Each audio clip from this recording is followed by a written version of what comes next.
సంతోషంగా ఉన్నారా, దుఃఖంగా ఉన్నారా? మీ కేక చెప్పేస్తా ఉంది సంతోషంగా ఉన్నారని. ప్రభు చెప్పారు కదా, you shall no the truth and the truth shall set you free.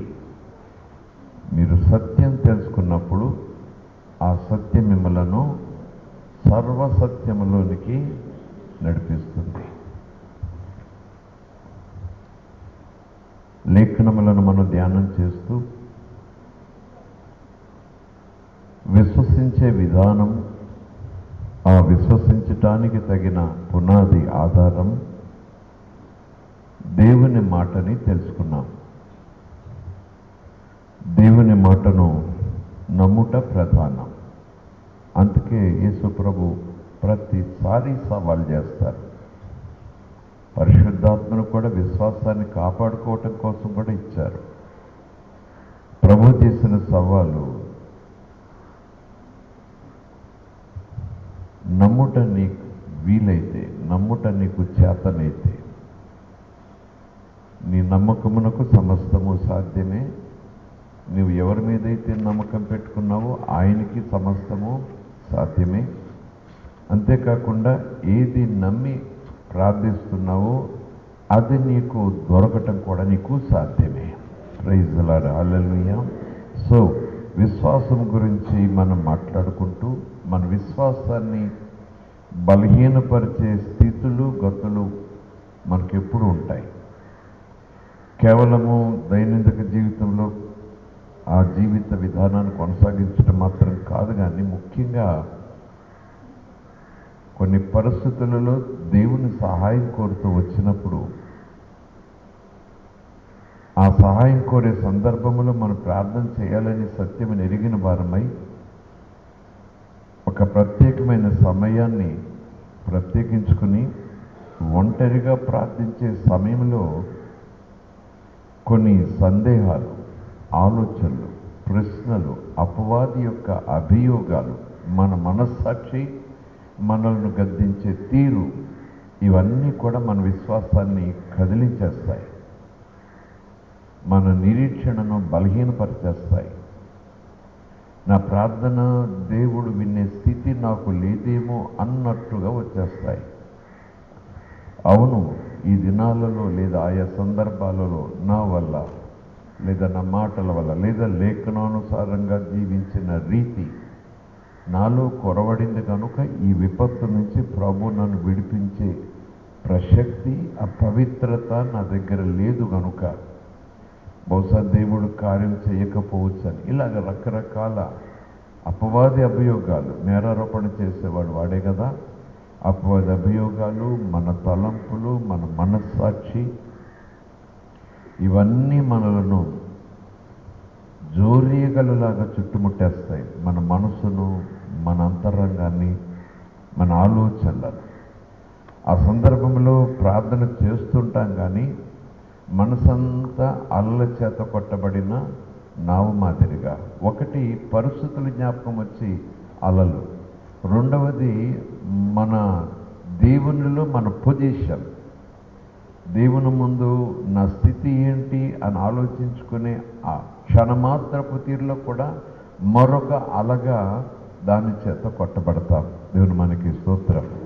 పరిస్థితులు భయపెడుతూ, పరిస్థితులు ఆసక్తిని కలగజేస్తూ, పరిస్థితులు మనలో అలజడిని కలగజేస్తూ, కలవరాన్ని ఎక్కువ చేస్తూ, భయాన్ని ఎక్కువ చేస్తూ, అలల మాదిరిగా ఒకవైపును కొడుతుంటే, రెండో వైపు నా ప్రార్థన అంత పవిత్రమైందా, నా ప్రార్థన దేవుని దగ్గరికి వెళుతుందా, నా ప్రార్థన దేవుని దగ్గరికి వెళ్ళటానికి ఈ మధ్యలో ఇలాంటి జరిగినాయి కదా లేఖనానుసారంగా నా జీవితంలో కూడా, నా మాటల ద్వారానో, కనుక ఈ ప్రార్థన దేవుని దగ్గరికి వెళ్ళదేమో, దేవుడు అంత శ్రేష్టమైనదిగా నా ప్రార్థన ఆలకించడేమో అనేటటువంటి అపోహలు నిజమన్నట్టుగా దాని ప్రక్కన అపవాది వచ్చి కూడా వాటికి బాగా గాలి కొడతాడు. ఇవి రెండో ప్రక్కన మరలా అలలుగా మారి కుదిపేస్తాయి మన విశ్వాసం అనే పడవను. ఆ విశ్వాసం అనే పడవలో ఉన్న మన హృదయం మరింతగా వ్యాకుల పడుతుంది. కనుకనే విశ్వాసాన్ని బలపరుచుకోవటానికి, స్థిరపరచుకోవటానికి, పోరాడగలిగిన స్థితిలోనికి ఆ విశ్వాసాన్ని పెంచుకోవటానికి, ఆ పోరాటంతో విశ్వాసాన్ని కాపాడుకోవటానికి అవసరమైన సత్యాలను మరలా జ్ఞాపకం చేసుకుంటూ కాస్త లోతుగా వెళ్ళి చూడటానికి ప్రయత్నం చేస్తున్నాం. దేవుడు మన ప్రయత్నానికి తప్పక ఫలితం ఇస్తాడు. దేవునికి స్తోత్రం. సో మొదటిగా మనం ఏ విషయం ధ్యానం చేశామంటే, మనలను ప్రభు ఏ దృష్టితో చూస్తాడు, మర్చిపోలేదు కదా. ఏ దృష్టితో చూస్తాడు అంటే కొడుకులుగా, కూతుళ్ళుగా చూస్తాడు. రెండో కొంచెం ముందుకు వెళ్ళి చేస్తాం, అత్యంత ప్రియమైన పిల్లలుగా మనల్ని చూస్తాడు అని కూడా రెండో విషయం చూసాం. మరొక సత్యం మనకు తెలియాలని కూడా ప్రభు చెప్తున్నాడు. దేవుని యొద్దకు వచ్చేవాడు ఆయన ఉన్నాడని ఎరగాలి కదా, తెలియాలి కదా. ఆయన ఏమై ఉన్నాడని, దేవుడు ఉన్నాడని అనుకునేవారు చాలామంది ఉన్నారు, లేడనుకునేవారు కూడా ఒక గుంపు ఉన్నారు. నాస్తికులు అంటారు వాళ్ళకు. ఆ నాస్తికుల గురించి చెప్పే సమయం కాదు, కానీ దేవుడు ఉన్నాడు, ఒక ఆయన ఉన్నాడు, ఆయా రూపాల్లో ఉంటాడని, ఆయా అవతారాల్లో ఉంటాడని, ఆయా రీతులుగా విశ్వాసం ఉంచిన వారు ఉన్నారు. కానీ ప్రభు యొక్క లేఖనం ఏం చెప్తున్నారు? దేవుడు ఉన్నాడనుకోవటం కాదు, ఆయన ఏమై ఉన్నాడో మనకు తెలియాలి. ఏమై ఉన్నాడు? ఆయన తన యందు విశ్వాసం ఉంచిన వారిని తనకు పిల్లలుగా చూసేవాడై ఉన్నాడు, ప్రేమించేవాడై ఉన్నాడు. దేవుడు మనకి స్తోత్రం. దేవుడు ఉన్నాడని, ఏమై ఉన్నాడని, తనను అడుగువారికి తప్పక ఫలము దయచేయవాడని నమ్మాలి కదా. సో అంశాలను బట్టి మనం చేసే ప్రార్థన దేవుడు తప్పక వింటాడు అనే 100% గ్యారంటీతో మనం ప్రార్థన చేయటానికి తగిన మాటలు మనం ధ్యానం చేస్తున్నాం. ఇందులో ఈ ధ్యానంలో మధ్యలో 1-2 ప్రత్యేకమైన సబ్జెక్ట్స్ వస్తాయి. వాటిని విడిగా మరింత శ్రేష్టమైన దేవుని జ్ఞానంతో అధ్యయనం చేయటానికి మనం ప్రయత్నించేద్దాం. దేవుని మనకి స్తోత్రం. సో ఈరోజు మరొక అంశంలోనికి త్వరగా నేను వెళ్తున్నాను. వివరించాలా, ఎంతవరకు వివరించాలి, ఎంతవరకు తెలియాలనేది బోధించే పరిశుద్ధాత్మని చేతికి మనం అప్పచెప్పేద్దాం. దేవుని మనకి స్తోత్రం. సో మరొక విషయం దేవుని పిల్లలకు తెలియాలి. మరొక విషయం దేవునిని నమ్మిన వారికి తెలియాలి. మరొక విషయం యేసుక్రీస్తు ప్రభువినందు విశ్వాసం ఉంచిన వారికి తెలియవలసిన విషయం. మరొక విషయం ఏంటంటే, ఖచ్చితంగా ఆయన వారి యొక్క అతిక్రమములను ఇక ఎన్నటికీ జ్ఞాపకము చేసుకొనడని సత్యం తెలియాలి. ఎన్నటికీ. అప్పుడప్పుడు జ్ఞాపకం చేసుకుంటాను, నువ్వు తప్పు చేసినప్పుడల్లా పాత చిట్టా తీస్తాను.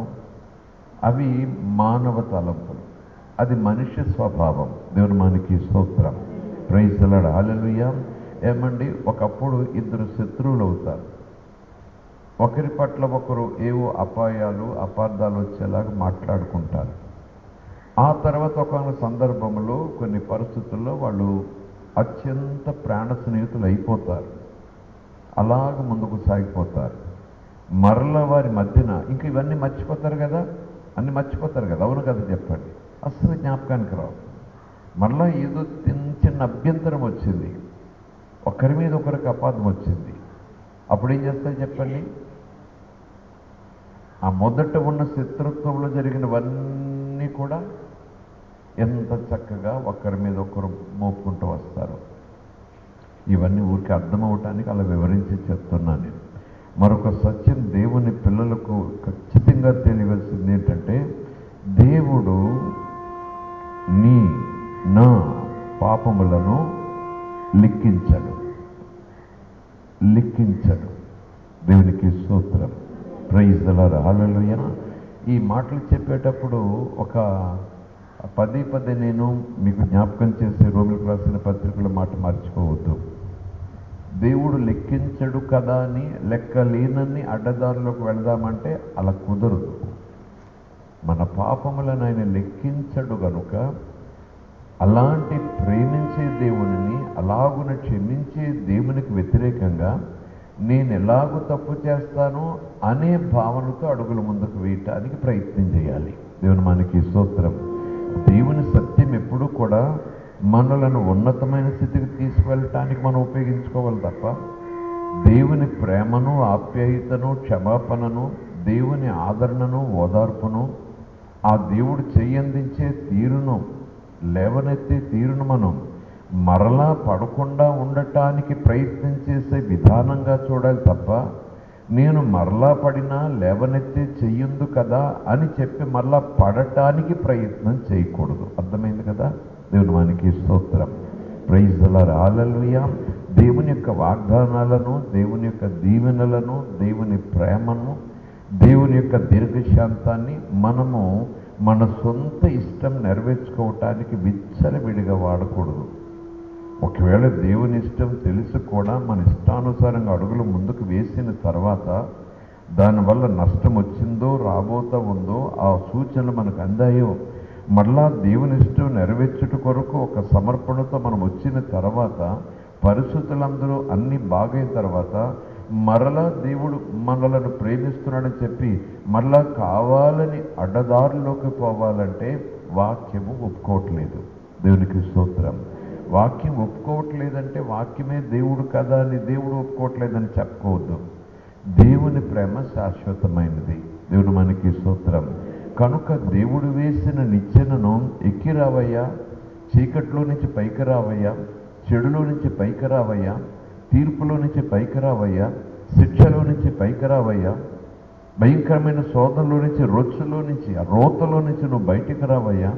ఆయన మాటను, ఆయన కుమారుని నిచ్చెనగా వాగ్దానముగా చేతిని ఉపయోగిస్తే చకచక మంటల కింద మండిపోతున్నాయి, నిచ్చెన వేశాడు, పైకొచ్చే నాయన అన్నాడు, గబగబగబా పైకెక్కాను. అలాగని నిచ్చెన అక్కడే ఉంది, వాగ్దానం అక్కడే ఉంది, ప్రేమ అక్కడే ఉంది, యేసయ్య అక్కడే ఉన్నాడు.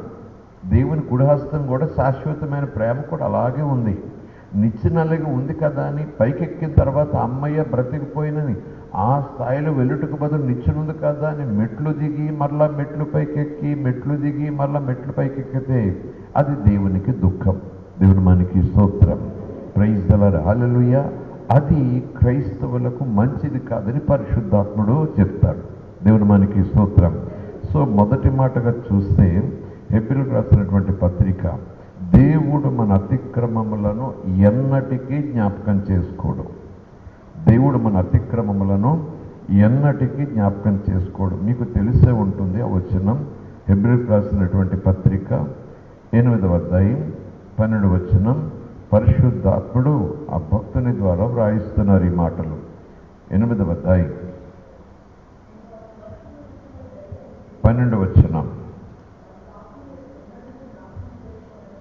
నేను వారి దోషముల విషయమై దయ కలిగి, పాత నిబంధన ప్రకారం అయితే నేను వారి దోషముల విషయమై రోషం తెచ్చుకుని అంటాడు. ఎక్కడికక్కడ ఆ జరిగిన సన్నివేశాలు చూస్తే కోరహ కుమారుల దగ్గర నుంచి చూసినా, అవిధేయులైన ఇశ్రాయేలు విషయంలో చూసినా, చివరికి మోషే యొక్క సహోదరి మిరియాము కూడా అవిధేయతలో, అంటే దేవుని చేత ఎన్నుకోబడినటువంటి నాయకుని వ్యతిరేకముగా సొనుగుట వల్ల ఆ మిరియాముకి ఏమొచ్చిందండి? చర్మం అంతా కూడా తెల్లటి పొడొచ్చేసింది, కుష్ఠం వచ్చేసింది.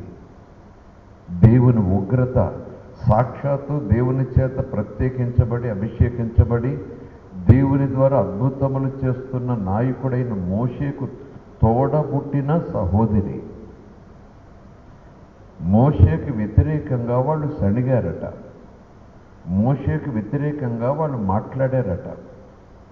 మోషే చేసిన ఏదో ఒక పని వాళ్ళకి అభ్యంతరమైపోయి, దేవుడు మోషేతో నేను మాట్లాడుతున్నాడు, మాతో మాట్లాడటలేదా, ఇదేం పని చేశాడు, అన్నీ తెలుసుండే అన్నట్టుగా.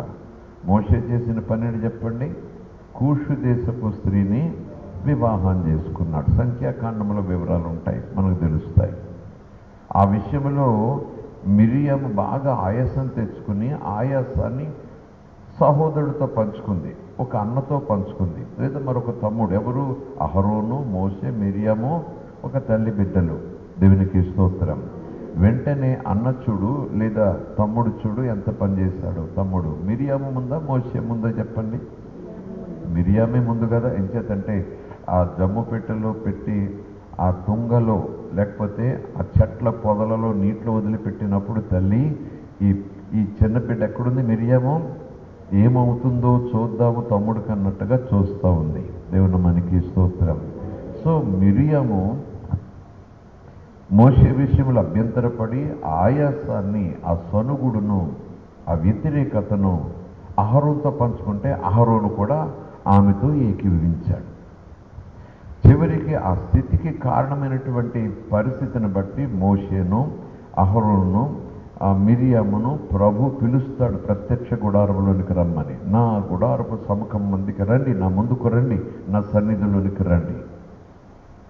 మోషేతో సెలవు ఇవ్వగానే, మోషే వాళ్ళతో చెప్పగానే వాళ్ళు కూడా ఈమె ఏదో మాట్లాడతారులే అన్నట్టుగా వెంటనే దేవుడు సరాసరి అంటాడు, నా దాసునికి నాకును వ్యతిరేకముగా మీరు మాట్లాడిన మాటలు నేను విన్నాను అని చెబుతూ కొన్ని మాటలు చెప్పి నా సన్నిధిని, నా ప్రభావాన్ని మీ దగ్గర నుంచి నేను దూరం చేసేస్తున్నాను అని ఎప్పుడైతే దేవుడు ఆ మాట అన్నాడో, దీనికి తగిన శాస్తి, దీనికి తగిన ప్రతిఫలం మీరు అనుభవిస్తారు అని ప్రభు పలకగానే మిరియాము శరీరం కుష్ఠం వచ్చేసింది.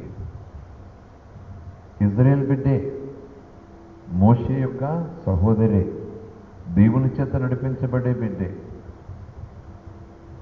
మోషే ద్వారా దేవుడు ఎర్ర సముద్రాన్ని తెరిచి ప్రజలందరినీ అరణ్యాల మీద నడిపింపజేసి అందరూ అవతల ఒడ్డుకు క్షేమములకు వెళ్ళిన తర్వాత ఐగుప్తు సైన్యాలు అదే ఎర్ర సముద్రపు పాయలలో నుంచి రథాలతో వచ్చేస్తుంటే ఆ 2 పాయలను మూసివేసి ఆ సేనలన్నిటినీ కూడా తలక్రిందులు చేసి ముంచేసి కొట్టుకుపోయేలా చేశాడు.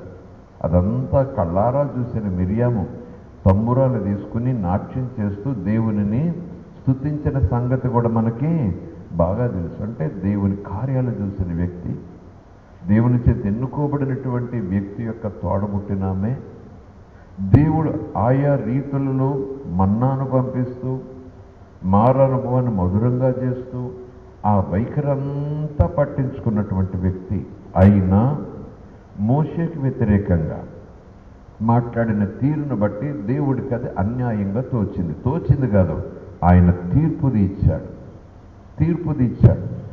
వెంటనే ఆమె మీదకి ప్రభు సన్నిధి ప్రత్యక్ష గుడారం నుంచి తొలగిపోగానే మిరియాము శరీరం అంతా కూడా పాలిపోయింది. కుష్ఠవ్యాధి వచ్చేసింది. కుష్ఠవ్యాధి వస్తే చెప్పండి, అపవిత్రత. వెంటనే ఇంట్లో ఉండడం లేదు కదా, పాలెం వెలుపలికి పోవాలి, వెలివేయబడిన జీవితం. ఆ స్థితిని చూసి ఆమె గొల్లున ఏడ్చింది, పశ్చాత్తాపడింది. మోషే దగ్గరికి వెళ్ళి చెప్పింది. వెంటనే మోషే ఆ స్థితిని చూసి గుండెలు బాదుకున్నాడు. దేవుని దగ్గరికి వెళ్ళి, తప్పయింది, నన్ను చూసి దయచేసి స్వస్థత పంపించని అడిగినప్పుడు వెంటనే దేవుడు స్వస్థపరిచాడు. దేవుని మనకి స్తోత్రం. ప్రైజ్ ది లార్డ్, హల్లెలూయా. దేవుని మనకి స్తోత్రం. ఎందుకు ఈ మాటలు చెప్తున్నానంటే, దయతో అనే మాటను హెబ్రీయులకు రాసిన పత్రికలు మనం చదువుకున్నాం. నేను వారి దోషముల విషయమై దయ కలిగి. అంతకుముందు దోషం వచ్చిందంటే ఉగ్రత వచ్చేదంతే. దోషం వచ్చిందంటే దేవుడేదో కాస్త ఆలస్యం చేయాలి, కానీ ఒకవేళ దేవుని ఉగ్రత రాలేదని వాళ్ళు ఇంకా అదే రీతిలో ముందుకు పోతుంటే తప్పక ఉగ్రత వచ్చేసేది. కానీ ఇప్పుడు దేవుడు అంటున్నాడు, ఆ స్థితిని నేను మారుస్తున్నాను. ఉగ్రతకు బదులు దేవుడు ఏమంటున్నాడు, దయ చూపిస్తా. దేవుడు మనకి స్తోత్రం. ఇది హెబ్రీ ఈ పత్రిక రాసినటువంటి భక్తునికి పరిశుద్ధాత్ముడు యెహోవా మాటను అప్పటికప్పుడు ప్రవచనంగా చెప్పటం లేదు. ఈ ప్రవచనము అప్పటికే ఒక భక్తుడు పలికాడు. దేవునికి స్తోత్రం. ప్రైజ్ ది లార్డ్, హల్లెలూయా. చూద్దాము ఎక్కడుంది ఆ మాట. ఎప్పటికీ వారి పాపములను దోషములను నేను జ్ఞాపకం చేసుకోనని ఇది నూతన నిబంధనలో యేసు ప్రభు చనిపోయి సమాధి చేయబడి మూడో దినం తిరిగి లేచిన తర్వాత సంఘముగా ఏర్పడి విశ్వాసులందరూ నిరీక్షణతో ముందుకు సాగిపోతున్న సందర్భంలో భక్తుడు దేవుని ప్రవచనాన్ని జ్ఞాపకం చేస్తున్నాడు. ఇర్మియా గ్రంథం 31వ అధ్యాయం. ఇర్మియా గ్రంథం, ఇర్మియా ప్రవక్త ద్వారా దేవుడు ప్రవచించిన మాట. 31వ అధ్యాయం 31వ వచనం 31 జ్ఞాపకం పెట్టుకోవడానికి బాగుంటుంది. ఇర్మియా 31 స్తోత్రాలు చెబుదాం దేవునికి. ఒకసారి స్తోత్రాలు చెబుదాం. సరే, చదువుకుందాం. చూడండి, ఇర్మియా ద్వారా ప్రభువు ప్రకటిస్తున్నాడు. దేవుడు మాట్లాడుతున్నాడు. దేవుడు మాట తప్పని వాడు మాట్లాడుతున్నాడు. ఆయన మాట పలికాడంటే జరిగి తీరుతుందంతే. మర్చిపోవద్దు, వెలుగు కలుగునుగా కనగానే వెలుగు కలిగింది, నా మాట తప్పిపోదు అని ప్రభు కూడా చెప్పారు. సరే, 31వ వచనం, ఇదిగో నేను ఇజ్రాయేలు వారితోనూ యూదా వారితోనూ క్రొత్త నిబంధన చేయు దినములు వచ్చుచున్నవి. ఇజ్రాయేలు వారితోనూ యూదా వారితోనూ క్రొత్త నిబంధన చేయు దినములు వచ్చుచున్నవి. ఇంకా రాబోతున్నాయి. ఫ్యూచర్ ప్రవచనం ఎప్పుడు కూడా భవిష్యత్తు గురించి ఉంటుంది. నిన్న జరిగిపోయిన దాని గురించి ప్రవచనం రాదు. ప్రవచనం అంటే జరగబో విషయములను ముందుగానే దేవుడు తెలియచేయుటను ప్రవచనం అంటాం. ప్రవక్త అంటే దేవుని ప్రత్యక్షతలు కలిగినవాడు. దానికి మరొక మాటగా లేఖనాలు ఉన్న విషయాన్ని బట్టి చూస్తే దీర్ఘదర్శి అంటే జరగబో సంగతులను ముందుగానే చూచి ఎరిగినవాడు. దీర్ఘదర్శి అంటే దర్శన వరము కలిగిన వారిని దీర్ఘదర్శులు అంటారు. దేవునికి స్తోత్రం. అంటే ముందు చూపు కలిగిన వాడు, బాగా రాబో దినములలో జరుగు సంగతులు అప్పటికప్పుడు జరుగుతున్నట్టుగా చూసి ముందే చెప్పేవాడు దీర్ఘదర్శి. సరే, నేను ఇజ్రాయేల్ వారితోనూ యూదా వారితోనూ ఒక క్రొత్త నిబంధన చేయబోతున్నాను, ఆ దినములు వచ్చుచున్నవి. ఆ దినములు ఎప్పుడు వచ్చాయి? వచ్చుచున్నవి. ఆ దినములు ఎప్పుడు వచ్చాయి? ఎప్పుడు పోయాయి? ఎప్పుడు వచ్చాయి అంటే యేసు ప్రభు భూమి మీదకి వచ్చినప్పుడు ఆ క్రొత్త నిబంధన చేసే దినములు వచ్చాయి. దినం అంటే కాలం, సమయం, అంతే కదా. దినం అంటే దేనికి సంబంధించింది? అది కాలము, సమయం. దినములు వచ్చుచున్నవి. ఎప్పుడు వచ్చాయంటే మన నూతన నిబంధనలు యేసు ప్రభు యోహాను సువార్తలో చెప్పిన మాట ప్రకారమే చూస్తే ఆయన అంటాడు కదా, తన శిష్యులకు రొట్టెని విరిచిచ్చినప్పుడు, తన శిష్యులకు ద్రాక్షరసాన్ని పంచిచ్చినప్పుడు, ఇది మీ కొరకు నేను చిందించుచున్న రక్తం. ఏ రక్తము? నూతన నిబంధన రక్తం. దేవునికి స్తోత్రం. Praise the Lord. హల్లెలూయా. ఇదిగో నేను ఇజ్రాయేల్ వారితోనూ యూదా వారితోనూ క్రొత్త నిబంధన చేయబోతున్నాను. ఏమిటా నిబంధన? ఇది యెహోవా వాక్కు. అది ఐగుప్తులో నుండి వారిని రప్పించుటకై నేను వారిని చెయ్యి పట్టుకునిన దినమున వారి పితరులతో నేను చేసిన నిబంధన వంటిది కాదు. ఇది క్రొత్త నిబంధన. దానికి దీనికి పోలికే లేదు. 2 చేతులు స్తోత్రం చేద్దాం. ప్రతి మాట మీద మనసు పెట్టండి. ఐగుప్తులో నుంచి వాళ్ళని నేను బయటకు తీసుకొచ్చాను. వాళ్ళు మొరపెట్టారు, వాళ్ళు బాధపడ్డారు, వాళ్ళ కష్టాలు నేను చూశాను. ఆ పొదలోకి వచ్చి పొదను మండిస్తూ మోషేను నాయకునిగా పిలుచుకుని మోషే నాయకత్వంలో నా ప్రజలను అద్భుతాలతో ఆశ్చర్యాలతో ఏం చేశాను? నా కుడి చేతి బలముతో ఏం చేశాను? పాలు తేనెలు ప్రవహించు సమృద్ధి కలిగిన దేశానికి నడిపించాను. దేవుని మనకి స్తోత్రం. అప్పుడు మోషే ద్వారా నిబంధన చేశాను, అబ్రహాము ద్వారా నిబంధన చేశాను, పితరులతో చాలా నిబంధనలు చేశాను. అటువంటి నిబంధనలు కాదు ఈ నిబంధన. దేవుని మనకి స్తోత్రం. ఒక్క మాటలో మీకు జ్ఞాపకం ఉండాలంటే, ఒక్క మాటలో మీకు అర్థం కావాలంటే, ఆ నిబంధన ఎలాంటిదంటే, మీరు నా మాట వింటే బ్రతుకుతారు, నా మాట వినకపోతే చేస్తారు. మీరు నాకు లోబడితే మీకు ఆశీర్వాదం, మీరు నా మాటకు లోబడకపోతే మీకు శాపం. మీరు నా మాట వింటే నేను సంతోషిస్తాను, మీరు నా మాట వినకపోతే నా ఉగ్రత మీ మీదకి వస్తుంది. అదే కదా ఏమంటే పాత నిబంధన ధర్మశాస్త్రం, అదే కదా. దేవుని మనకి స్తోత్రం, ప్రైజ్ ది లార్డ్, హల్లెలూయా. అలాంటి నిబంధన కాదు నేను ఒక దినమున చేయబోయే నిబంధన. దానికి దీనికి పోలికే లేదు. క్రొత్త నిబంధన చేయబోతున్నానంటే దాని అర్థమని చెప్పండి, పాతదిక చెల్లదు. పాతది చెల్లుబాటు అయితే ఇక క్రొత్త నిబంధనకు అవకాశమే లేదు. అలాగని పాత నిబంధనలో లోపం ఉన్నదని అసలే అనుకోకూడదు. లోపం ఉంటేనే కదా మార్చేస్తారంటే ఒకే ఒక లోపం ఉంది. అదేంటది? దేవుడు నిబంధన చేసినప్పుడు లోపములతో నిబంధన చేస్తాడంటే లేదు. దేవుడు చేసిన నిబంధన ఏదైనా సరే ఖచ్చితమైన నిబంధనే. అదే నిబంధన అంటే మనిషిని నీతిమంతునిగా చేయటానికి నిబంధన కాదు, కానీ అది మనిషిని తన మీద అనుకుని తన మార్గంలో నడిచేలా చేయటానికి, మనిషి భయభక్తులతో దేవుని వైపు చూస్తూ నడిచేలా చేయటానికి ఆ ధర్మశాస్త్రం వచ్చింది. ఈ భూమి మీద బ్రతుకునే దినములలో ఆశీర్వాదాలతోనూ దీవెనలతోనూ శాపము లేకుండా నడవటానికి దేవుడు ధర్మశాస్త్రాన్ని ఇచ్చాడంతే. కానీ ఆ ధర్మశాస్త్రం వాళ్ళను మార్గమును నడిపించగలిగిందా? దేవుని పట్ల భయభక్తులతో ఉంచగలిగిందా? చెప్పండి. లేదు. కనుక ఆ విషయంలో ఫెయిల్ అయింది. మనిషిని నీతిమంతుడిగా చేయలేకపోయింది, మనిషిని మంచి మార్గంలో నడిపించలేకపోయింది, మనిషిని దేవుని మీద పూర్తిగా ఆనుకునేలా కూడా చేయలేకపోయింది, మనిషి దేవుని పట్ల భయభక్తులు కలిగి ఉండేలాగా పరిపూర్ణంగా ఉంచలేకపోయింది. దారి తప్పిపోయేవాడు ఈ దేవతను తీసుకొచ్చాడు, ఆ దేవతను తీసుకొచ్చాడు, వాళ్ళ ఇంట్లో పెట్టుకుని పూజించేవారు, ఉగ్రత వచ్చేసేది. అయినా సరే కళ్ళు మూసుకుని పోయేవారు.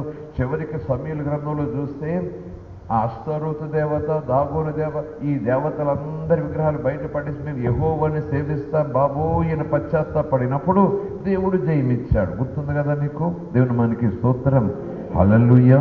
నీవే మాకు దేవుడవు, నీవే మాకు ప్రభుడవు, నీ మార్గంలోనే వెళతాము, నిన్ను మించిన దేవుడు మాకు లేడు, నువ్వు జీవగల దేవుడని ఎరిగిన వారికి ఇతర దేవతలతో పని ఉంది చెప్పండి. అలాగున వాళ్ళు మరి వేరే విషయాలకు బలిపీఠాలు కట్టి దేవునితో పాటు మరిన్ని వాటిని ఆరాధించడం ప్రారంభించారు. అది దేవునికి ఆయాసం కలిగించింది, దేవునికి కోపం తెప్పించింది.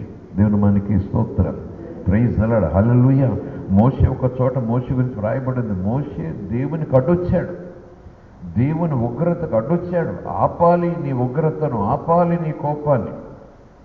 పాలెం మీద ఒక భయంకరమైన రోగం వచ్చి రోజుల్లో వందలు వేల మంది చచ్చిపోతున్నారు ఆ రోగం బారిన పడి. ఒకప్పుడు మసూచి కలర్ అలా ఉండేది, శవాలు పోతుండే అంతే గ్రామాల్లో. అలాంటి పాలెం మీదకి ఏదో భయంకరమైన రోగం వచ్చింది. దేవుడు దాన్ని అనుమతించాడు. వెంటనే వందల మంది పాలెంలో నుంచి వెళ్ళిపోతున్నారు, చచ్చిపోతున్నారు. ఏ ఇంట్లో చూసినా దుఃఖమే, ఏ ఇంట్లో చూసినా రోదనే, ఏ ఇంట్లో చూసినా చావు గురించి మాటలే. మోషే అది తట్టుకోలేక దేవుని ముందుకెళ్ళి మాట్లాడాడు, ప్రార్థించాడు, బ్రతిమలాడాడు. అయ్యా నీ ఉగ్రతను ఆపు, అయ్యా నీ కోపాన్ని కొంచెం తమాయించుకో, నీవే కదా ప్రేమతో వీళ్ళందరినీ తీసుకొచ్చి మంచి దేశాన్ని నడిపిస్తానన్నావు. వీళ్ళందరూ ఇలా చచ్చిపోతే అన్యజనులందరూ ఏం చెప్పుకుంటారు? మంచి చేస్తానని తీసుకెళ్ళి చంపేశాడు వాళ్ళ పిల్లల్ని దేవుడు. మీకు దేవుడుగా ఉంటానని చెప్పేసి నాశనం చేసేసాడు. అందరూ చెప్పుకోరా నీ గురించి? అయినా కనికరించు, కాపాడు, కాస్త దీర్ఘశాంతం వహించు అంటే దేవుడు ఏమంటాడంటే లేదు, నువ్వు ప్రక్కగా తప్పుకో అంటాడు. వాళ్ళ గురించి ఏమి నాతో మాట్లాడొద్దు అంటాడు దేవుడు. ఆ సంభాషణ చూడాలి. వాళ్ళ గురించి నువ్వు మొరపెట్టాను, వీలేదు, నేను వినను అంటాడు దేవుడు. అప్పుడు మోషే ఏమంటాడు? అయితే నా పేరు కూడా జీవగ్రంథం తీసేసాయి, వాళ్ళతో పాటు నన్ను చంపేశాయి. నాకెందుకు ఈ ప్రేమ, నాకెందుకు ఈ కృప, నాకెందుకు ఈ బ్రతుకు? వాళ్ళు తప్పు చేశారు మంచిదే, కానీ నన్ను క్షమించమని అడుగుతున్నాను, నన్ను కూడా తీసే వాళ్ళతో పాటు నీ మొత్తం బర్డెన్ ఉండదు అంటే అప్పుడు దేవుడు తమాయించుకున్నాడు. దేవుని నామానికి స్తోత్రం. ఎందుకు ఈ మాట చెప్తానంటే దయగలిగి అనే మాట గురించి. అంత రోషం, అంత ఉగ్రత, పాపం, దేవుని పట్ల అవిధేయత, ఒక ఖచ్చితమైనటువంటి అపవిత్రత వచ్చిందంటే చాలు మరణమే. దేవుని మనకి స్తోత్రం కలుగునుగాక. హల్లెలూయా. మందసము బండి మీద పెట్టి దావీదు బండి ముందు నడుస్తూ నాట్యం చేస్తూ తన దేశానికి తన రాజ్యానికి తీసుకువెళ్తుంటే ఆనందంగా ఆ బండి ఒక చోటకి వచ్చేటప్పటికి ఒక రాతి మీదకి ఒక చక్రం వెళ్ళిందో లేదా ఒక చిన్న గోతులో చక్రం పడిందో ఇలా ఒరిగింది బండి. ఆ బండిలో ఉన్న మందసము పక్కకు జరిగితే బండి పక్క నడిచే ఇజ్రాయేలుడు పేరు కూడా రాయబడి ఉంది. ఒక ఇజ్రాయేలీయుడు పక్కన అందరూ సంతోషంగా నడుస్తున్నారు, ఆనందంగా నడుస్తున్నారు, డప్పులు బోరాలు, ఎంత సంతోషమో. దేవుడు మన మధ్యకు వచ్చేసాడని అంత సంతోషం. ఆ బండి మీద మందసం ఒరుగుతుంటే చటాలుని అతను ఏం చేశాడట, చేతిని పెట్టి ఆపాడట. మందసం మీద చెయ్యేశాడు. అది ఉరుగుతుంటే పడిపోతుందేమో అన్నట్టుగా. యాదృచ్ఛికంగా అనుకోండి కాసేపు, అనుకోకుండా అనుకోండి కాసేపు, అయ్యో పడిపోతుందేమో ఆ మందసం అన్నట్టుగా అనుకోండి కాసేపు, చచ్చిపోయాడు. అక్కడికక్కడే చచ్చిపోయాడు. అంటే దేవుడు అంత దుర్మార్గుడు అని అనుకోవద్దు. అంత పవిత్రత, దేవుడు మనకి స్తోత్రం, అంత మహిమ, అంత రోషం, అంత వెలుగు, అంత సమీపించలేనంత ప్రభావం. దేవుని మనకి స్తోత్రం. నిజానికి ప్రత్యక్ష గుడారంలో ఆవరణ ఒకటి, పరిశుద్ధ స్థలం ఒకటి, అతి పరిశుద్ధ స్థలం ఒకటి. తెలుసు కదా, అదొక సబ్జెక్ట్.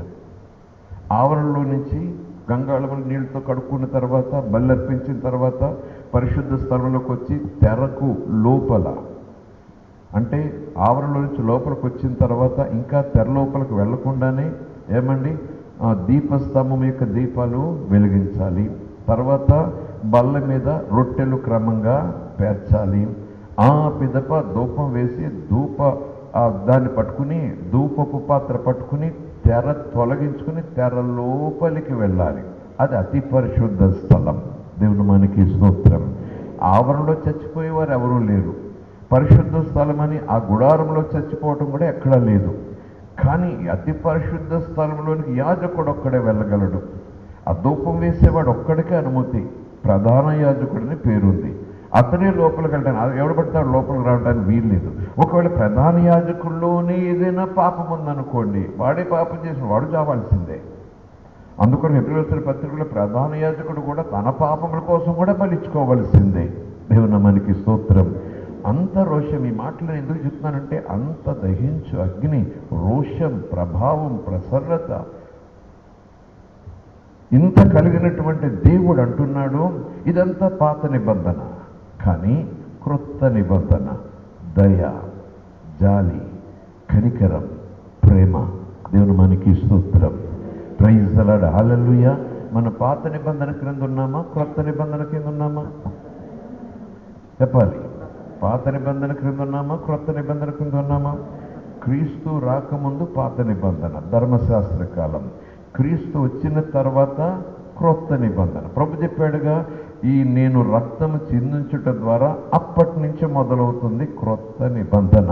దేవుడు మనకి స్తోత్రం. ఏమా నిబంధన? ఆ నిబంధనలో ఉన్న విషయాలేంటి?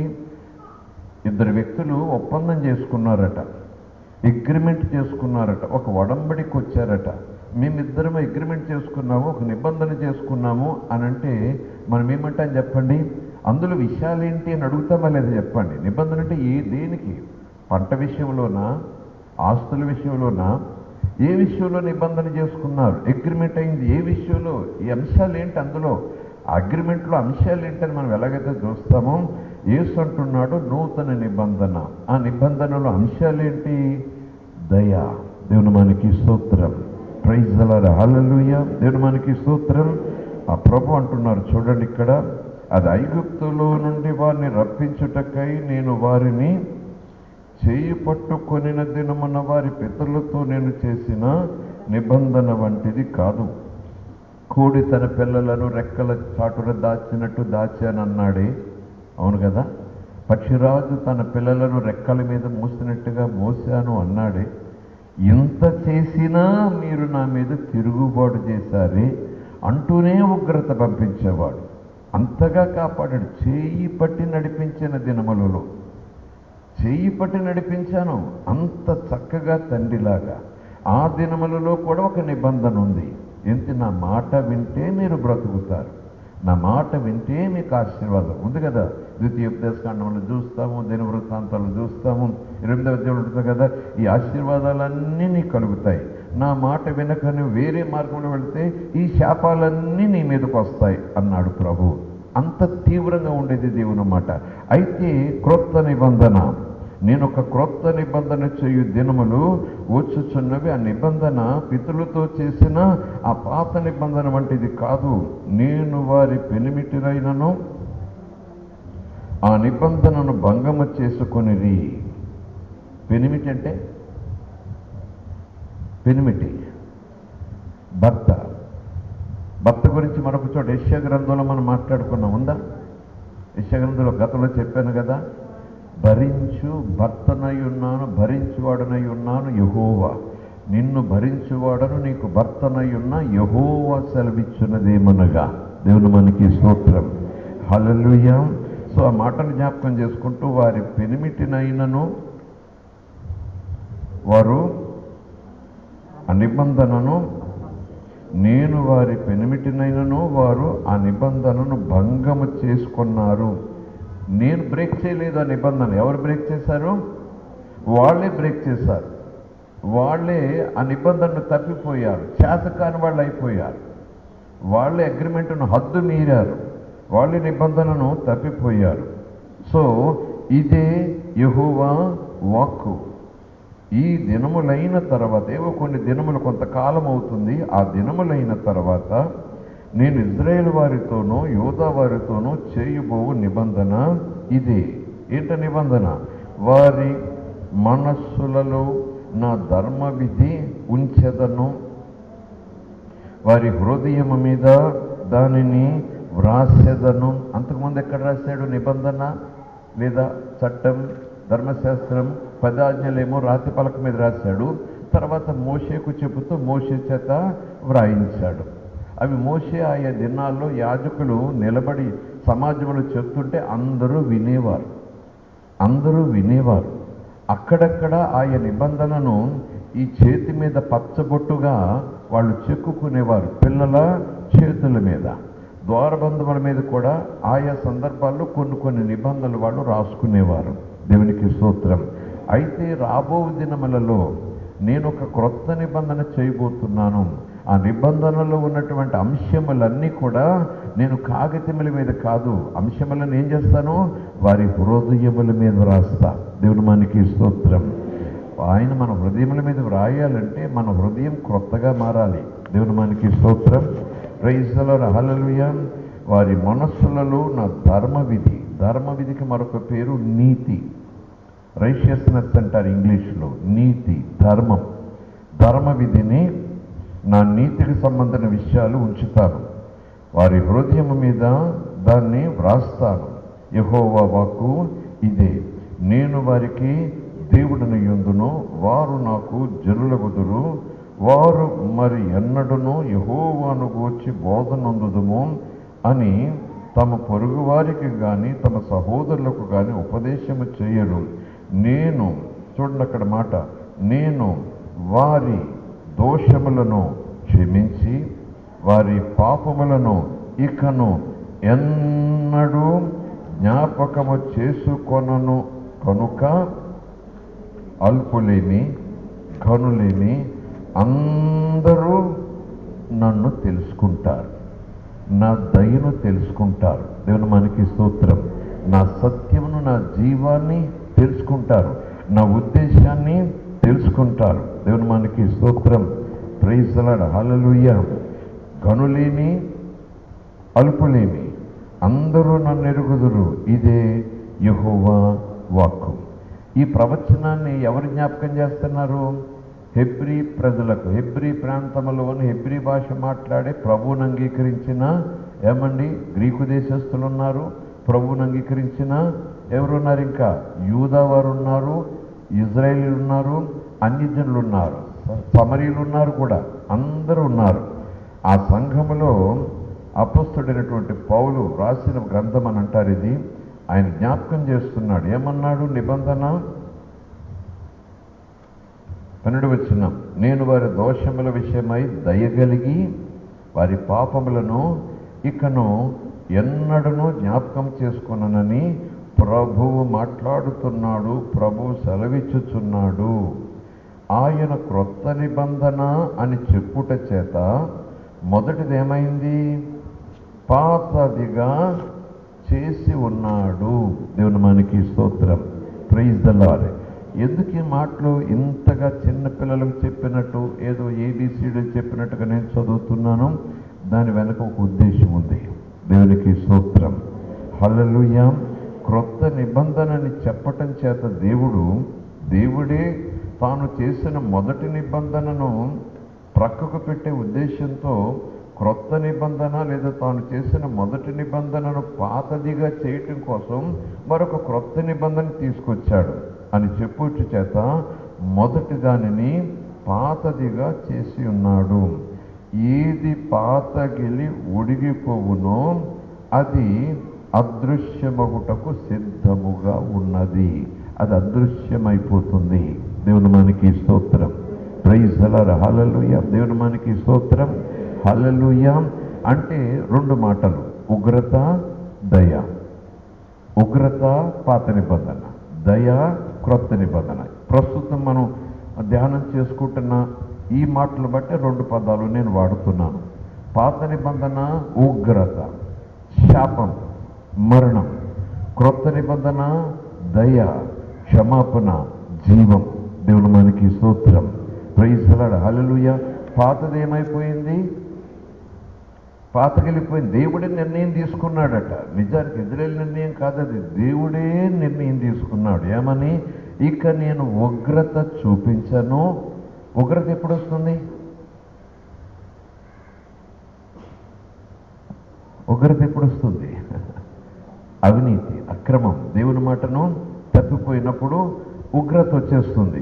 దేవుడే స్వయంగా అంటున్నాడు, నేను నా మాటను నా ప్రజలు తప్పినప్పుడు ఉగ్రత రిలీజ్ అయ్యేది, ఉగ్రత విడుదలయ్యేది. ఉగ్రతను వాళ్ళు కొని తెచ్చుకునేవారు. ఇప్పుడు నేను ఉగ్రతను పక్కకు పెడుతున్నాను, ఉగ్రతను ప్రక్కకు పెడుతున్నాను. ఎప్పుడైతే వారు నాకు ప్రజలు అవుతారో నేను వారికి దేవుడిని అవుతానో, ఈ రక్తము ద్వారా ప్రాయశ్చిత్త క్రయధనముగా చిందించబడే అద్భుతమైన రక్తం ద్వారా, యేసు రక్తం ద్వారా ఇక ఉగ్రత ఉండదు. Praise the Lord. హల్లెలూయా. ఏముంటుంది? దయ ఉంటుంది. దేవుని మనకి స్తోత్రం. ఉగ్రత స్థానంలో ఏముంటుంది? దయ ఉంటుంది. ఎందుకంటే మీరు విన్నారో లేదో, ఆయా సందర్భాల్లో సంఘాల్లో కూడా ప్రసంగాలు పాస్టర్లు చెప్పిన మాటలు నేను విన్నాను. కొన్ని సంఘాలు విశ్వాసిగా అలా కూర్చున్నప్పుడు, కొన్ని చోట్ల కొన్ని కుటుంబాల్లో ఏదో తీవ్రమైన అలజడి, ఒకదాని తర్వాత ఒకటి, వాళ్ళు తట్టుకోలేనటువంటి స్థితులు, బాధలు, కలవరపడి ఇంకెందుకు బ్రతకాలని వాళ్ళు చెప్పాల్సిన స్థితిలో వాళ్ళకి వచ్చినప్పుడు, అక్కడికి వచ్చిన దైవజనులు చెప్పిన మాట లేదా సంఘములో చాలా కాలం నుంచి వాక్యం నేర్చుకున్నామని విశ్వాసమని చెప్పుకునే వారు చెప్పిన పలికిన మాటలు కూడా నేను విన్నాను. ఈ సందర్భాల్లో రోజు కాదు, అప్పుడప్పుడు. ప్రభువులను ఎదుగుతున్న తొలి దినాలు ఈ కుటుంబం మీదకి, ఎవరు ఆ కుటుంబం? అన్యుల కుటుంబం కాదు, దేవుని ఎరుగని కుటుంబం కాదు. మీ కుటుంబం మీద దేవుడు ఉగ్రత చూపిస్తున్నాడు. లేకపోతే ఇన్ని కష్టాలు మీకు ఎందుకు వస్తాయి? ఉగ్రత, దేవుని ఉగ్రత మీ మీదకి వచ్చేసింది. కాళ్ళ వేళ్ల పడండి ఉపవాసం ఉండి, పాత నిబంధన వెళ్ళిపోతున్నాను. దేవుడు దేనినైతే కొట్టివేశాడో, దేవుడు దేనినైతే నేను అనుసరించను అని పక్కకు పెట్టేశాడో, దానిని మనుషులు మరలా తీసుకొచ్చి ప్రత్యేకంగా చెప్తున్నారు. నిజానికి వాళ్లకు అవగాహన లోపం అంటాను నేను. ఆ దినాల్లో ఇంత లోతుగా ధ్యానం చేసే అవకాశం నాకు లేదు. అవునా, నిజమేనేమో, అమ్మో బాబోయ్ అనుకున్నాను నేను. ఆ పరిస్థితి చూస్తే నిజమేనేమో, ఎన్ని దినాల నుంచో భక్తితో ఉంటున్నారు, ఒక తరం కాదు 3 తరాల నుంచి భక్తితో ఉంటున్నారు. ఏంటో అకస్మాత్తుగా అలజడి, పిల్లల విషయంలో, ఆరోగ్య విషయంలో, ఆస్తి విషయంలో, ఆ సమాధానం, ఆనందం అంతా అయ్యయ్యో ఎలా పోయింది. ఇరుగు పొరుగు కూడా అయ్యో ఇంత శ్రమ వీళ్ళకి ఎందుకు వచ్చిందని అనుకుంటున్నారు. అనుకుంటే దైవజనులు వచ్చి చెప్పే మాట ఏంటంటే, దేవుని ఉగ్రత మీ మీద ఉంది, లేకపోతే ఇన్ని కష్టాలు మీకు ఎందుకు వస్తాయి, ఏదో తప్పు చేశారు, ఏదో పాపం చేశారు, ఏదో లొసుగుంది మీలో. వెంటనే దాన్ని వదిలేసుకోండి, తీసేసుకోండి, దేవుని దగ్గర గోజాడండి, 40 రోజుల కోసం ప్రతిష్ఠించుకోండి. మేము ప్రార్థన చేసి వెళ్తాం, కానీ మీ మీద ఆధారపడి ఉందని చెప్పిన సంగతులు నేను విన్నా.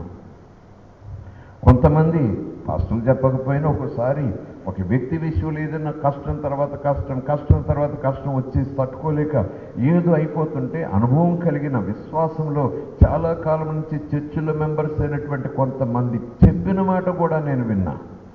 దేవుని ఉగ్రత నీ మీదకి వచ్చేసింది, అది ఎక్కువ కాకుండా ప్రార్థన చేసుకో, ఉపవాసం ఉండు, ఏదైనా ఉంటే ఒప్పేసుకో.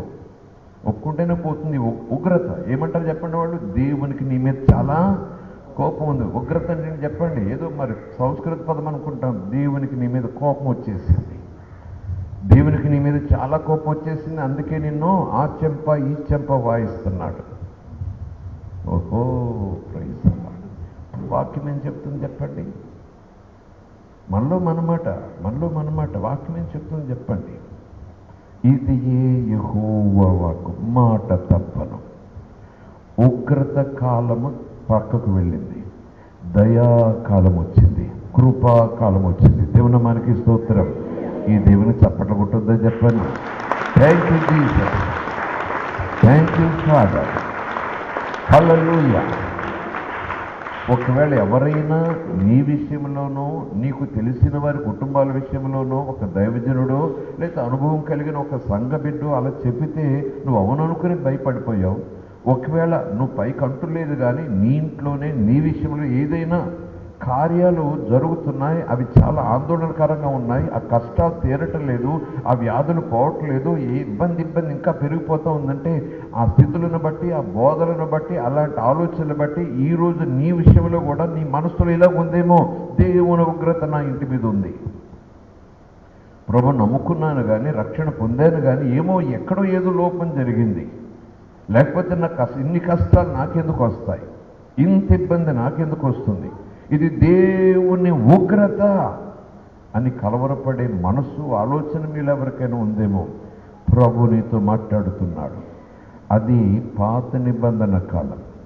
నేనే మాటిచ్చాను, ఒక దినము రాబోతున్నది నూతన నిబంధన, నా కొడుకు రక్తాన్ని చిందించి మరీ మాటిస్తున్నాను నేను. ప్రైజ్ ది లార్డ్, హల్లెలూయా. దేవుని మనకి స్తోత్రం. నేను ఇక ఉగ్రత చూపించను, దయతో. ప్రైజ్ ది లార్డ్, హల్లెలూయా. కృపాకాలం ఒక రోజు కాదు, 2 రోజులు కాదు, 1 సంవత్సరం కాదు. ప్రభు మరలా మధ్యాకాశంలోకి వచ్చే వరకు, సంఘం ఎత్తబడే వరకు ఈ కృప కృప కృప మహాప్రవాహంలాగా ప్రవహిస్తూనే ఉంటుంది. ప్రైజ్ ది లార్డ్, హల్లెలూయా. దేవుని మనకి స్తోత్రం. ఆయన ఏమన్నాడు చెప్పండి? అప్పుడప్పుడు నీ పాపాలు జ్ఞాపకం చేసుకుంటాను. ఎప్పుడైనా మాట వెళ్ళలేదంటే పాత చిట్టా అంతా తీస్తారు. ఏమనుకుంటున్నావు? చిట్టా తీసానంటే నీకు అయిపోయినట్టే, నువ్వు నీ పిల్లలు నీ బ్రతుకును అన్నట్టుగా ఉంటాయి మాటలు. కానీ ఇక్కడ దేవుడు చెప్తున్నాడు, ఎన్నటికీ నీ అతిక్రమములు జ్ఞాపకం చేసుకోనని సత్యదేవుడు మాటిస్తున్నాడు. దేవుని మనకి స్తోత్రం, హల్లెలూయా. కనుక నేను అంటున్నాను, అలాంటి అపోహ ఆలోచన, దేవుని మీద అలాంటి అపార్థము, నీకు నీవుగా అలాంటి అవునిది దేవుని ఉగ్రతే నువ్వు కూడా అనుకోవటానికి వీల్లేదు. నీకు కూడా అలా అనిపిస్తుంటే అది తీసేసుకోండి, ఇప్పుడే బయటికి పోవాలి. లేదా అపవాది కూడా నువ్వు అవునేమో దేవుని ఉగ్రత ఏదో తేడా జరిగి ఉంటుంది నా ఇంట్లో, అందుకే దేవుడు ఉగ్రత చూపిస్తున్నాడేమని అనుకుంటే అవునని చెప్పేసి గ్యాస్ కొట్టేవాడు ఉంటాడు పక్కన. ఎవరు చెప్పండి? అపవాది. దేవుని ఉగ్రతే, లేకపోతే ఇన్ని రోజులు ఎందుకు ఉంటుంది, ఎలాగెందుకు ఉంటుంది, ఎంత తీవ్రంగా ఉంటుంది, వదిలేసాడు దేవుడు నేను, దేవుడికి నీ మీద చాలా కోపం వచ్చేసింది, అయిపోతావు రేపే రెండో అని ఊరికే పక్క నుంచి కొట్టేస్తాడు. అప్పుడు మనం ఏమన్నా చెప్పండి? అవును కదా అని గోడకు బల్లిల్లా తుక్కుపోవాలి. దేవుడు కోపం వస్తే ఇంక నాకెవరికి దిక్కు చెప్పండి, ఇంకెవరితో చెప్పుకుంటాను అని అనుకోవాలి. అలాంటి శోధన మాటలు వచ్చేస్తూ ఉంటే, ఆలోచనతో నా మనసంతా నిండిపోతుంటే, నేను చెప్పాల్సిన మాట యేసును పోలి లేఖనములలో ఇలాగున వ్రాయబడింది. ప్రైజ్ ది లార్డ్, హల్లెలూయా. నా జీవము గల యెహోవా దేవుడు ఇలాగూ సెలవిచ్చుచున్నాడు. ప్రైజ్ ది లార్డ్, హల్లెలూయా. నీ దోషములు, నీ పాపములు, నీ అతిక్రమములు నేను ఎన్నటికీ జ్ఞాపకము చేసుకొనని యెహోవా సెలవిచ్చుచున్నాడు. ఆకాశం ఆలకించు, భూమి ఆలకించు, సర్వాధికారులరా, సర్వ దురాత్మలరా, దూతలరా, సర్వ సృష్టి ఆలకించండి. నా దేవుడు నాకు మాట ఇచ్చాడు. దేవుని మనకి స్తోత్రం. Praise the Lord. హల్లెలూయా. ఈ మధ్యాహ్నం ఈ మాట ఎందుకు దేవుడికి చెప్తున్నానంటే, ఏదో ప్రార్థన ద్వారా నీకేదో కార్యం జరగటం లేదు, ఏదో విషయంలో నువ్వు ఆశపడుతున్నావు, అవ్వటం లేదు, ఆలస్యం అయిపోతూ ఉంది. ఆలస్యానికి కారణాలు ఏమంటాయో ఒక్కొక్కటి నువ్వు టిక్కులు పెట్టుకున్న బోస్ ఇది అయ్యి ఉండొచ్చు, లేదు ఇది కాదు, ఇది అయ్యి ఉండొచ్చు, లేదు అది బాగానే ఉంది కదా, ఇది అయ్యి ఉండొచ్చు, అన్ని లిస్టులో టిక్కులు పడిపోయి ఇంకేమై ఉంటుంది చెప్పాలా? ఇంకేమై ఉంటుంది? దేవుని ఉగ్రతేమో ఏమో. కానీ ఈరోజు నీ ఆలోచన ఆ అరణ్యంలో నుంచి నిన్ను దేవుడు బయటికి తీస్తున్నాడు. హల్లెలూయా. దేవుడు అత్యంత ప్రేమతో నిన్నొక కూతురుగా చూస్తున్నాడు. ఈరోజు తండ్రి దగ్గర నుంచి నీకు దొరికేది దయ మాత్రమే. Praise the Lord. హల్లెలూయా. దేవుని మనకి స్తోత్రం. ఆ మాట హెబ్రీ ప్రజలకు రాస్తున్నటువంటి హెబ్రీ ప్రజలకు జ్ఞాపకం చేస్తున్నాడు భక్తుడు. ఏమని? నేను వారి దోషముల విషయమై దయ కలిగి వారి పాపములను ఇక్కడ ఎన్నడనూ జ్ఞాపకం చేసుకున్నానని ప్రభు సెలవిచ్చుచున్నాడు. ఆయన క్రొత్త నిబంధన అని చెప్పటం, ఆయన చెప్తున్నాడు క్రొత్త నిబంధన అని. యేసు ప్రభు చెప్పాడుగా శిష్యులతోటి, క్రొత్త నిబంధన నిమిత్తము చిందించుచున్న నిబంధన రక్తం. అంటే యేసు ప్రభు ఏం జ్ఞాపకం చేస్తున్నాడు శిష్యులతో? పాత నిబంధన ఒకటి పితరులతో దేవుడు చేశాడు. ఆ నిబంధన మీరు ఎరుగుదురు, ఆ నిబంధన కింద మీరు ఉన్నారు, ఆ ధర్మశాస్త్రం కింద మీరు ఉన్నారు, ఆజ్ఞల కింద మీరు ఉన్నారు, ఆ దేవుని యొక్క రోషం కింద మీరు ఉన్నారు. ఇప్పుడు క్రొత్త నిబంధన. Praise the Lord. హల్లెలూయా.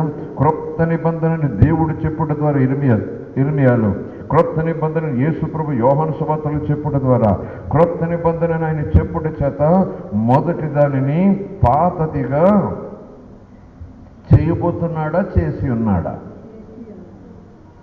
చేయబోతున్నాడా, చేసి ఉన్నాడా? ఇక్కడ హెబ్రీయులకు రాసిన పత్రికలో చేయబోతున్నాను అన్నాడు. అక్కడెక్కడ? ఇర్మియా గ్రంథంలో. ఇక్కడేమంటున్నాడు? చేసి ఉన్నాడు. ఎందుకు చేస్తున్నాడు? హెబ్రీయులకు రాసినటువంటి పత్రికకు వచ్చేటప్పటికి అప్పటికే యేసు ప్రభు శిలువ మీద మరణించి సమాధి చేయబడి మూడవ దినాన్ని తిరిగి లేచి తండ్రి మహిమలోకి చేరిపోయాడు. దేవుడు చెప్పిన పనిని, తండ్రి చెప్పిన పనిని ప్రభు చేసేసాడు. దేవుని మనకి స్తోత్రం. పాతిదిగా చేసి ఉన్నాడు.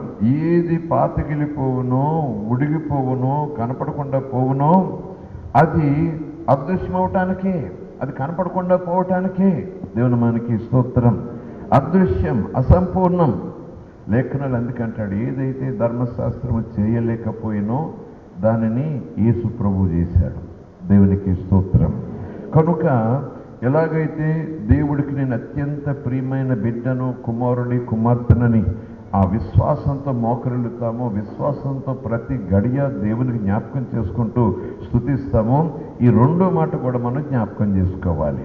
ఆయన నా మీద దయ చూపిస్తాడు, నేరములను ఎంచనివాడు.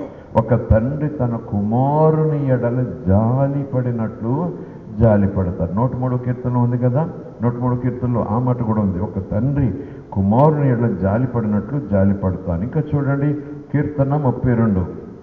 యెహోవా చేత నిర్దోషని ఎంచబడినవాడు. ఓకే, 32:1-2 కీర్తన. అవన్నీ మీరు పెన్నులు ఉంటే టిక్ పెట్టుకుని పదే చదవండి. నిజానికి క్యాలెండర్లో మనం వాగ్దానాలని అయ్యే చూసి మురిసిపోతుంటాం. నిజానికి ఇలాంటి మాటలన్నీ కూడా మన గుండెలను పొంగిపోయేలాగా చేస్తాయి. దేవుని మనకి స్తోత్రం. Praise the Lord. వినబడలేదు? దేవుని స్తోత్రం. హల్లెలూయా. చదవండి 32:1-2.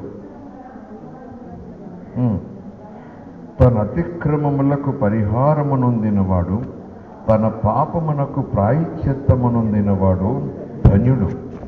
యెహోవా చేత నిర్దోషి అని ఎంచబడినవాడు,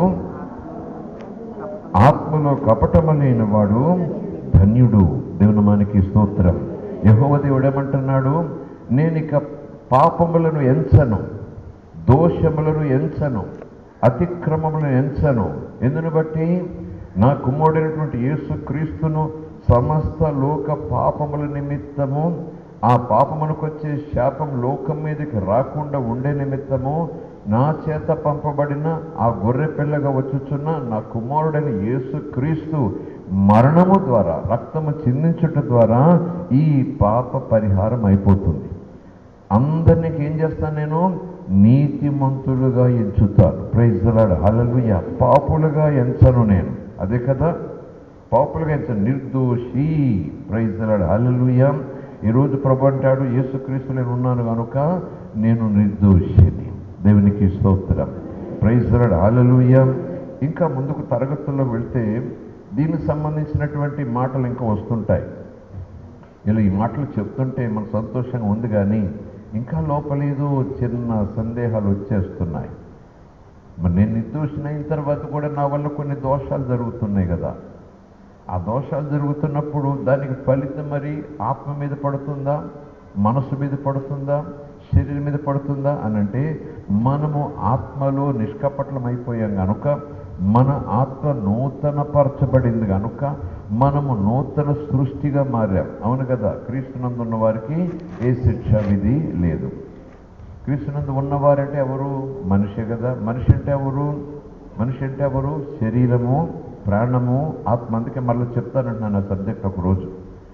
నూతన సృష్టిగా ఏ విషయంలో నేను మారాను? నూతన సృష్టిగా నేను మారినట్టున్నాను. నలుపు తెలుపయ్యానా, తెలుపు నలుపయ్యానా, సన్నం లావయ్యానా, లావు సన్నవయ్యానా, వికారంగా ఉన్న నేను అందంగా మారానా, ఏమయ్యా నేను? నూతన సృష్టిగా మారినట్టు వాట్ హ్యాపెన్ టు మీ? నేను అలాగే ఉన్నాను కదా, అదే బరువు, అదే శరీరం, అలాగే ఉన్నా. నిజానికి నూతన సృష్టి నా ఆత్మ. ప్రైజ్ ది లార్డ్, హల్లెలూయా. నాలో ఉన్న నా ఆత్మను దేవుడు నూతన సృష్టిగా చేశాడు. నా ఆత్మను దేవుడు చూసినప్పుడు నీతిమంతునిగా నేను కనిపిస్తా. దేవుని మనకి స్తోత్రం. Praise the Lord, hallelujah. So రాబో దినాల్లో మరింత వివరంగా మనం చూసుకోవటానికి ప్రయత్నించేద్దాం. ఇర్మియా గ్రంథంలో మాట జ్ఞాపకం చేసుకోండి. హెబ్రీయులకు రాసిన పత్రికలు 8వ అధ్యాయం 12వ వచనం జ్ఞాపకం చేసుకోండి. అదే మాటను హెబ్రీ గ్రంథకర్త మళ్ళీ 10వ అధ్యాయంలో రిపీట్ చేస్తున్నాడు. అది ఎంత చక్కటి మాట కాకపోతే, ఎంత సత్యమైన మాట కాకపోతే, సంఘం జ్ఞాపకం చేసుకోవాల్సిన మాట కాకపోతే, 10వ అధ్యాయంలో కూడా ఎందుకు జ్ఞాపకం చేస్తాడు ఆయన? పరిశుద్ధాత్ముడు ఎందుకు జ్ఞాపకం చేస్తాడు? 10వ అధ్యాయం ఈ మాట చూసుకుని ప్రార్థన చేసుకుందాం. సమయం అయిపోయింది కనుక, లేకపోతే వదిలిపెట్టే ప్రసక్తే లేదు. 10వ అధ్యాయం 17వ వచనం అనుకుంటాను, చూడండి.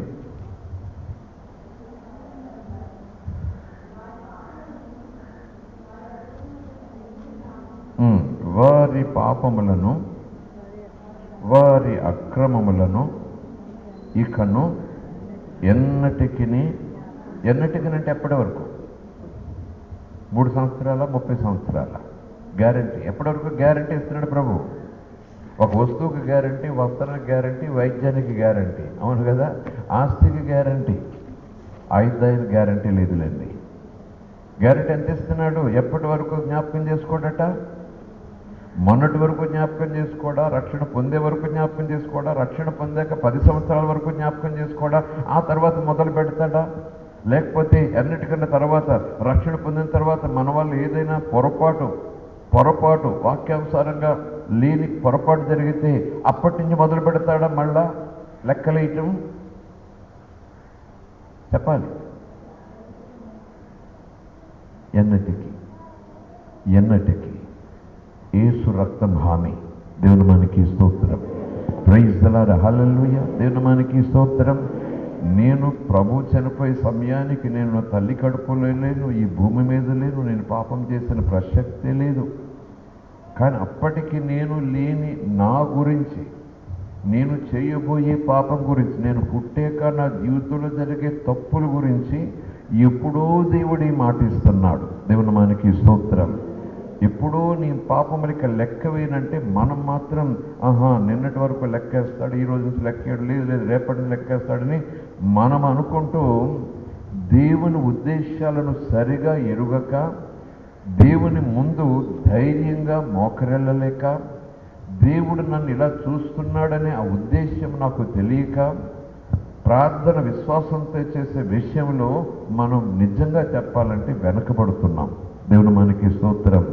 విశ్వాసం అంటే ఏదో బైబిల్ చేతితో పట్టుకుని చర్చిలోకి వచ్చి ప్రార్థన చేస్తున్నట్టు విశ్వాసం అని కాదు. దేవుడు నా ప్రార్థన తప్పక సమాధానం ఇస్తాడనే గ్యారంటీ మన మనసులో ఉండాల్సిందే. దేవుడు మనకి స్తోత్రం. విశ్వాసం అంటే ఏంటి చెప్పండి? గ్యారంటీ. ఎవరి దగ్గర నుంచి? దేవుని దగ్గర నుంచి. అసలు ఎప్పుడు విశ్వాసం అయ్యా మనం? విశ్వాసంలోకి ఎప్పుడు వచ్చాం మనం? విశ్వాసంలోకి ఎప్పుడు వచ్చాం మనం? నీళ్ళలో మునిగి లేచినప్పుడా, లేదా యేసుక్రీస్తు ప్రభువును ఒప్పుకున్న తర్వాత నీళ్ళలో మునిగాం కదా మనం? ఎప్పుడు వచ్చే విశ్వాసంలోనికి? సరే, మరలా పుట్టిన అనుభవం, నువ్వు మరలా జన్మించాలి నికోదేమని యేసు అన్నప్పుడు, నీటి మూలముగాను ఆత్మమును జన్మించాలి యేసు అన్నప్పుడు, అలా జన్మిస్తే శరీర సంబంధమైన జన్మ కాదు, ఆత్మ సంబంధమైన జన్మ అని చెప్పినప్పుడు మనం విశ్వాసంలోనికి వచ్చాం. అంటే విశ్వాసంలో జన్మించాం, విశ్వాసంతో పుట్టాం. Praise the Lord, hallelujah.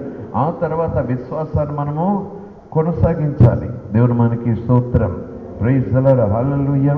So ఈ మాటలన్నీ మనం ధ్యానం చేయటం ద్వారా దేవుని యొక్క అపారమైన కృప, దేవుని యొక్క శాశ్వతమైన ప్రేమ, దేవుని యొక్క నిత్య ప్రణాళిక యొక్క లోతు ఎత్తు మన యొక్క ఆలోచనలకు చాలా అతీతమైంది. దేవుని మనకి స్తోత్రం.